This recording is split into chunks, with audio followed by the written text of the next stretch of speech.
চলে আসলাম রান্না করে। দেখুন আজকের আমার রেসিপি কি। আমি আজকে রান্না করব শুটকি, মলায়া শুটকি। তা আমি কীভাবে শুটকি রান্না করি, প্রথমে আমি পরিমাণ মতো তেল দিলাম, শুটকিগুলো ধুয়ে পরিষ্কার করে দিয়ে দিলাম, ছেঁচা রসুন দিলাম, তারপর কাঁচামরিচ দিলাম, তারপর পেঁয়াজ কুচি দিয়ে দিলাম, টমেটো দিলাম। এখন আমি পরিমাণ মতন হলুদ, লবণ, মরিচ একসঙ্গে দিয়ে দিলাম।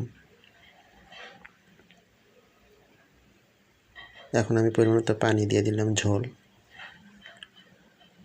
এখন আমি মশলার সঙ্গে নাড়াইয়া মিশিয়ে নিয়ে এখন আমি ডেকে দেব।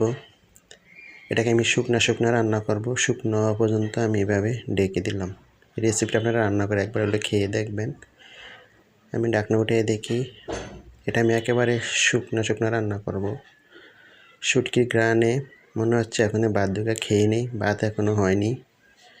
তো রেসিপিটা আপনারা একবার হলে রান্না করে খেয়ে দেখবেন। টমেটো দিয়ে, পেঁয়াজ দিয়ে শুটকি এভাবে আমি রান্না করি সবসময়।